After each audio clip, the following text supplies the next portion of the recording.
नमस्कार दोस्तों, मैं राजकुमार रत्नेश। मित्रों, जैसे कि आज इस देश में एक आंदोलन के नाम पर चारों तरफ पूरे देश में एक आंदोलन आंदोलन आंदोलन की जो भाषा इस्तेमाल की जा रही है, क्या वो वास्तव में आंदोलन है? हमारे देश के प्रधानमंत्री ने कल इसी आंदोलन को आंदोलन जीवी कह करके पुकारा था। जय आज हम उस विषय पर बात कर रहे हैं अनुज अग्रवाल जी से। अनुज अग्रवाल जी एक जाना पहचाना नाम, जो अपनी बड़ी बेबाक और सटीक राय रखते हैं, और जिसको कि लोग आज हम बात कर रहे हैं तो ये बात आपको बड़े स्ट्रीम लाइव मीडिया पर आपको कल या परसों में देखने को मिलेगी। अनुज जी अग्रवाल जी, आपका स्वागत है। धन्यवाद राजकुमार जी। आज हम आपसे जो बात कर रहे हैं जी, वो बात होगी जैसे कल हमारे देश के प्रधानमंत्री ने संसद में, भरी संसद में ये कहा था आंदोलन जीवी। ये आंदोलन करना क्या गलत है, क्या सही है? आप बताइए। देखिए, भारत एक लोकतांत्रिक देश है। लोकतंत्र में जनता द्वारा जनता के लिए और जनता का शासन होता है, और हर 5 साल बाद सरकारें बदलती हैं। जो राजनीतिक दल होते हैं वो जनता में जाते हैं और अपना एक मैनिफेस्टो जनता को देते हैं। उसके बेस पर जनता उन पर विचार विमर्श करती है, और जो उसके हित में बातें होती हैं और जो पार्टी उसके हित में ज़्यादा करती हुई दिखती है वो उसको वोट देती है। और फिर वो पार्टी जो सत्ता में आती है वो तो जो अपना मैनिफेस्टो होता है उसको एक तरीके से इम्प्लीमेंट करती है, उसको क्रियान्वित करती है। तो इस सारे प्रोसेस में जो जनता की मांग है, जो डिमांड है और जो सप्लाई है, डिमांड जनता करती है, सप्लाई सरकार करती है, पॉलिटिकल पार्टी जो सरकार बनाती है। तो जब वो दोनों के बीच का रिदम टूट जाती है और जनता को लगता है जिस अपेक्षाओं से हमने सरकार को वोट दिया है और जिन मांगों पर, जिन मुद्दों पर दिया था, वो उसकी पूरी नहीं हो रही है, सरकार विफल हो रही है, हाँ, तो वो उसके खिलाफ आंदोलन करती है और कहती है हमारी इन मांगों को पूरा करो, क्योंकि हमारी प्राथमिकता ये, हमने इस आधार पर वोट दिया था। राइट। तो ये एक बहुत साधारण प्रक्रिया होगी, ये एक नेचुरल प्रोसेस होता है आंदोलन का। लेकिन कई बार आंदोलन जो होते हैं वो गलत मांगों पर और गलत मोटिव से हुआ करते हैं। नहीं, आंदोलन करना हमारे देश में अधिकार है। आंदोलन करना तो सबसे आवश्यक है। लोकतंत्र की एक आत्मा ही आंदोलन है। अगर जनता अपने विचार भी व्यक्त नहीं करेगी, अपनी डिमांड नहीं बताएगी और सरकारें उसको पूरा नहीं करेंगी, तो उसका अर्थ ही आंदोलन का मतलब, जो जैसा मेरा मानना है कि आंदोलन यानी कि जो धरती की आवाज, जमीन की आवाज है, वो प्रधानमंत्री तक, उस टॉप तक जानी चाहिए, ताकि उस पर उसके रास्ते खुल सकें और मार्ग मिल सके। लोकतंत्र में एक तरीके से 3 आधार होते हैं उसके, न्यायपालिका, कार्यपालिका और विधायिका। उसके बाद दो बड़ी चीज़ होती हैं। एक होता है मीडिया, जिसको चौथा पाया कहा जाता है, और 5वां पाया होता है ये जो आंदोलन या इस तरह के संगठन होते हैं जो समाज की बात को आंदोलन के माध्यम से सरकार तक पहुंचाते हैं। मीडिया जो उसमें मीडिएटर की भूमिका अदा करता है जी, इधर की उधर पहुंचाता, उधर की इधर। तो ये बड़ा अच्छा सिस्टम होता है, डेमोक्रेसी का स्ट्रक्चर यही होता है। तो आंदोलन करना गलत नहीं है, आंदोलन में अपनी मांग मानना भी गलत नहीं है। लेकिन अगर आंदोलन में कोई ऐसा तत्व आ जाता है जो राष्ट्र विरोधी हो, या कुछ ऐसे लोग शामिल हो जाएं जिनका उद्देश्य सिर्फ आंदोलन करना है और उनको इससे कोई पर्पज नहीं, उससे देश को फायदा हो रहा है, नुकसान हो रहा है। तीसरी चीज कि ऐसा उसमें धन आ जाए जिसका उस आंदोलन के लोगों से कोई मतलब नहीं है। अब आंदोलन किसान कर रहे हैं और उसमें कोई पैसा इंडस्ट्रीज लगा देता है, या कोई विदेशी ताकत दे देती है, या कोई पॉलिटिकल पार्टी उसमें फंडिंग करती है, तो ऐसे पैसे का इस्तेमाल करके जो आंदोलन खड़े होते हैं उसको परजीवी आंदोलनकारी। मेरा सवाल यही था कि अगला वाला, कि जैसे कि हम आंदोलन करते हैं, अपने लिए करते हैं, अपने पैसों से करते हैं, लेकिन आज का जो आंदोलन है वो परजीवी है। नहीं, मैं ऐसा नहीं मानता हूँ कि पूरी तरह से आंदोलन परजीवी, लेकिन ऐसे बहुत सारे तत्व इस आंदोलन में हैं। क्योंकि देखिए, एक सामान्यतः किसान कुछ मांगों के लिए बैठे, सरकार ने उनसे वार्ता के लिए बुलाया और लगातार वार्ता आएंगी। लेकिन मोदी जी ने जो कल कहा संसद में, वो ये कहा है कि देखिए कि आंदोलन करना गलत नहीं है, लेकिन कुछ ऐसे तत्व मिल गए हैं उस आंदोलन में जिनको परजीवी आंदोलनकारी करा। सारे आंदोलन को गलत नहीं कहा उन्होंने, कि जो परजीवी आंदोलनकारी हैं वो चाहते ही नहीं कि कोई वार्ता हो, कोई बात बने। जब सरकार इनिशिएटिव ले रही है, वार्ता करने को तैयार है, वो ये मांग रही है जो संशोधन हो आप दीजिए, हम उसको ठीक कर देंगे।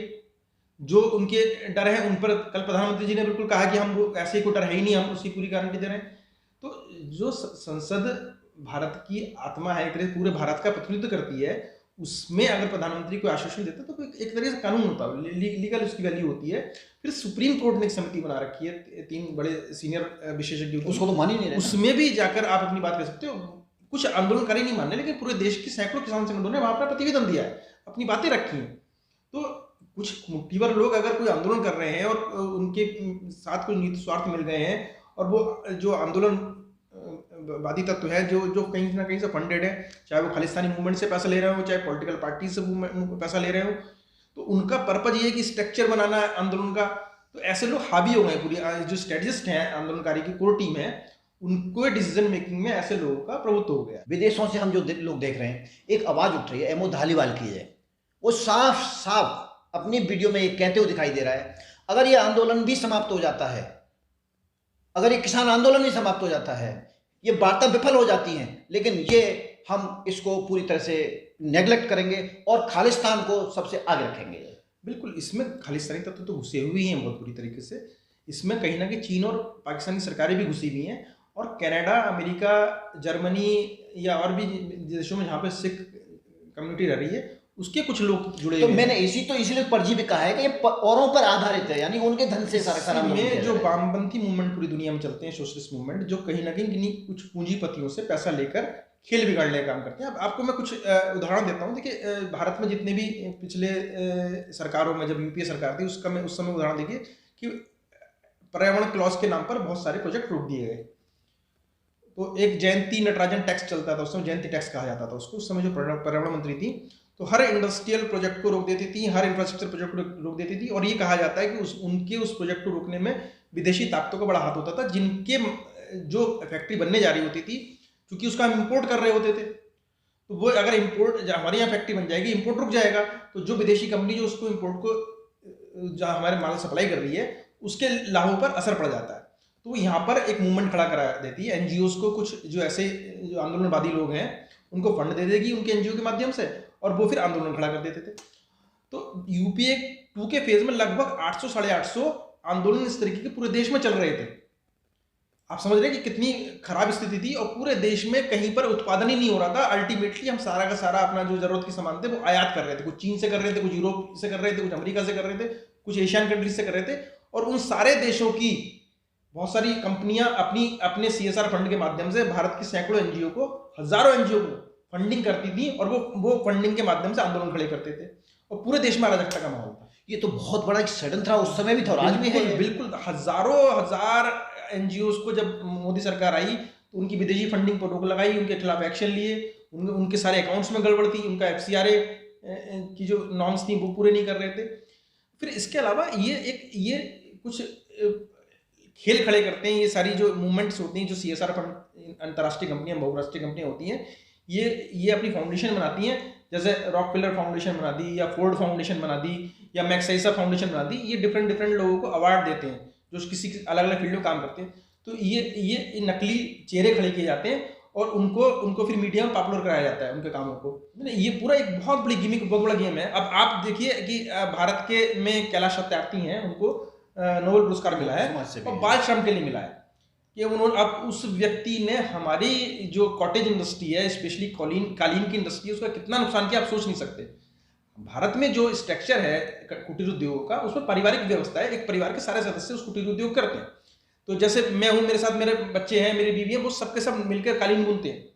अब उसने कहा कि वहाँ बच्चों का शोषण हो रहा है बाल श्रम के नाम, जबकि वहाँ पर इनिशियली जैसे बच्चा 12-14 साल का हुआ, उसकी ट्रेनिंग शुरू हो जाती है, वो धीरे धीरे काम सीखता रहता है, और वो कालीन का बड़ा अच्छा वो बन जाता है, कालीन बनाने वाला, बुनने वाला, और धीरे धीरे भारत के कालीन पूरी दुनिया में छाते हैं।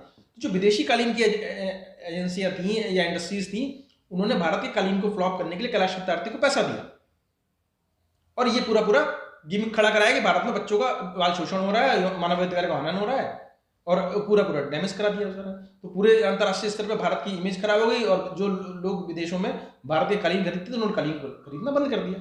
तो ऐसे ही ये अभी किसान आंदोलन के नाम पर पूरे देश में, दुनिया में फैलाया जा रहा है कि किसानों में बड़े अत्याचार हो रहे हैं, और एक सोशल कैंपेन चल रहा है। बहुत सारे जो सो कॉल्ड बड़े किरदार हैं, उसमें कमला हैरिस की भतीजी जो है राष्ट्रपति, उन्होंने ट्वीट किया, उसमें एक पॉर्न स्टार भी हैं, उसमें पॉप गायिका भी हैं जो चाइना ने खड़ी करी हुई है, वो चाइना की स्टार मानी जाती है। चाइना ने उनको खेल खड़ा कर अफ्रीका में अपना गेम जमाने के लिए एक ग्रेटा करके एक 14-15 साल की इमेच्योर लड़की है जो अब पैसा कमाने में लगी हुई है।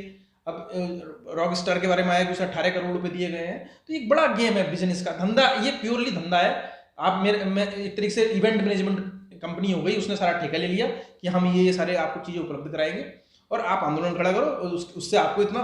लेकिन अनुज जी मैं यहाँ पे इस बात को भी कहना चाहूँगा कि बात जो है चल रही है थनवर्ग की। थनवर्ग ने जो ट्वीट किया था वो ट्विटर पे किया था, लेकिन इससे तो जाहिर होता है ट्विटर भी इस देश के खिलाफ ही मतलब एक षड्यंत्र रच रहा है। ट्विटर तो एक प्लेटफॉर्म है, अब मैं उस प्लेटफॉर्म का सही इस्तेमाल करूँ गलत इस्तेमाल करूँ तो मेरे ऊपर है। देखिए उसने तो एक किया कि आप अपनी कोई पोस्ट करना है कर दीजिए, आपको जो उसके साथ अटैचमेंट लगाने लगा दीजिए। तो उसने थ्रेटर ने एक उसमें जो गलती से जो उसको गाइडलाइन मिली थी वो उसको ओपन छोड़ दिया, उसको भी छोड़ दिया, ओपन छोड़ दिया, पूरी पोल पट्टी खुल गई उसकी, टूल किट जैसे कहते हैं। हाँ टूल किट जैसे कहते हैं, और उसकी वजह से पूरा गेम सामने आ गया, षड्यंत्र खुल गया। लेकिन मुझे लगता है कि ये इस तरीके के गिमिक जो खड़े किए जा रहे हैं, ये कौन लोग कर रहे हैं, इसकी जांच भी तो होनी चाहिए ना, इनके पीछे कौन कौन शक्तियां हैं। अब दिल्ली पुलिस ने केस रजिस्टर्ड किया है, बहुत सारे जो कुछ अरेस्टिंग भी हुई है, खालिस्तानी मूवमेंट ने 26 जनवरी को लाल किले पर भी अटैक किया, उनकी भी सारी इंक्वायरी चल रही है। कई किसान नेताओं ने बड़े विरोधाभासी बयान दिए, लोग भड़काया, आग लगाई, अभी उनमें बहुत सारे अभी बैठे हुए धरने पर। तो इनके खिलाफ सख्त कार्रवाई होनी चाहिए, क्योंकि अभी तक कहीं ना कहीं ये दिख रहा है कि भारत एक सॉफ्ट स्टेट है, इनके खिलाफ एक्शन लेने में एक बड़ा नर्म सा एटीट्यूड भारत सरकार ने अपनाया हुआ है, कि उसको लग रहा है कि हम अगर एक्शन लेंगे तो उसके कहीं नकारात्मक प्रभाव ना हो जाए, जनता में गलत मैसेज ना चला जाए। लेकिन अब जिस तरह से चीज़ें हो रही हैं और जिस तरह से अराजक तत्व और जो पेड एनजीओज वाले लोग इस खेल में आ गए हैं, और जो पहचाने हुए चेहरे, मोदी जी ने कल कहा है कि वो चेहरे पहचानेंगे, हर आंदोलन में वो खड़े हुए दिखेंगे, चाहे छात्र आंदोलन हो, चाहे किसान आंदोलन हो, और चाहे मजदूरों का आंदोलन हो, और चाहे किसी तरीके का सोशल मूवमेंट का हो, चाहे करप्शन के खिलाफ हो, या चाहे मुस्लिमों का सीए के विरोध में आंदोलन था, हर जगह वो 20-25 चेहरे हैं, और सबकी एनजीओज हैं, सबकी फंडिंग आ रही है। अब फंडिंग डायरेक्ट नहीं आती, हवाला से आने लगती है, समझे ना, उन चेहरों का, उन नामों का सबको पता है, सारी हमारी जांच एजेंसी को पता है। अब जरूरत है कि भारत सरकार, हमारी संसद उस पर कानून बनाए और उनके खिलाफ एक्शन ले। अनुज जी वाइंड अप करते हैं। बहुत अच्छी बात आपने बताई, जो षड्यंत्र था 26 जनवरी को देख लिया गया था, उसके बाद भी जो सरकार ने बड़ा जो एक लिबरल अपनाया अपने आप को, कि किसी की भी एक भी गोली नहीं चलने दी, अगर गोली चलती तो बहुत बड़ा आंदोलन और ये विकराल रूप धारण कर सकता था, सैकड़ों की जान जा सकती थी। लेकिन अभी समाधान क्या है? देखिए सरकार ने अभी क्या सोचा है समाधान, और समाधान क्या हो सकता है? देखिए जितने बड़े स्तर पर इस बार खेल हुए आंदोलन के नाम पर, और जो शक्तियां लगी, लगभग हमारी जांच एजेंसियों ने सबको फिल्टर कर लिया है। आज ये टीम सब आइडेंटिफाइड है। अब सिर्फ एक सख्त कानून बनाकर और उनको सदा के लिए उनको या तो देश निकाला दें, देशद्रोह के आरोप में जेल में डालें, समझे ना, क्योंकि जो असली आंदोलनकारी हैं, जो सही मांगे हैं, वो लोग भी इन गलत लोगों की वजह से पिस जाते हैं। लोकतंत्र की में लगातार जनता की आवाज उठनी चाहिए, लगातार विभिन्न मुद्दों पर कार्रवाई होनी चाहिए, इसमें कोई शक नहीं है। लेकिन देशद्रोह कानून बना हुआ है। आपको मैं बताता हूँ, हमें भी मौलिक भारत में हमें ऑफर आया था अमेरिका से, रिपब्लिकन पार्टी का, मैंने आपको बताया भी था पिछले इंटरव्यू में जी, वो भी हमें यही कर दिया, हम आपको फंडिंग करेंगे और आप लोकतंत्र के लिए काम करो, खिलाफ चलिए। लेकिन वो कहीं ना कहीं लोकतंत्र के लिए काम नहीं करना चाहते, वो हमें अपना एजेंट बना देते हैं। वो जो पैसा देगा वो अपने एजेंडे में काम कराएगा। तो भारत में कि उन एनजीओ को जरा से चंद पैसों के लालच में अपने आप को बेचना नहीं चाहिए, अपनी राष्ट्रीयता नहीं खोनी चाहिए, अपने देश से। जबकि सबसे ज्यादा जरूरी कि देश के लोग देश से अपना एक जुड़ाव महसूस करें, या जो कहते हैं ना, एक सेंस ऑफ बिलोंगिंगनेस, एक देश से मैं जुड़ा हूँ, मेरा देश है और मैं अपने देश के लिए अपने स्वार्थों को, अपने हितों को बलिदान कर दूंगा, ये भाव विकसित करना बहुत जरूरी है, बहुत आवश्यक है ये। लेकिन अभी बात अनुज जी ने बताई कि कानून की जरूरत है। मित्रों, कानून तो बना हुआ है, देशद्रोह का एक ऐसा मुकदमा है, इसमें जल्दी से बेल नहीं मिला करती है, लेकिन अब कैसा कानून चाहिए जो कि ऐसे आंदोलनजीवी जो परजीवी हैं, इनके ऊपर शिकंजा कसा जा सके। कानून नहीं, एक्शन। अब सीधी सी बात है, कानून तो है ही, अब सरकार एक्शन दिखाए, उन सबको निपटाए, पूरा देश उनके साथ खड़ा है, सरकार को समझना चाहिए। पूरे देश की जनता सरकार के साथ है, पूरे देश के हर कोने से आवाज उठ रही है कि हम राष्ट्रवादी हैं। सरकार इनके खिलाफ एक्शन ले, तुरंत एक्शन ले। आज के लिए इतना ही। नमस्कार अनुज जी, आपने बहुत अपना कीमती समय दिया, हम बहुत आभारी हैं आपके। नमस्कार।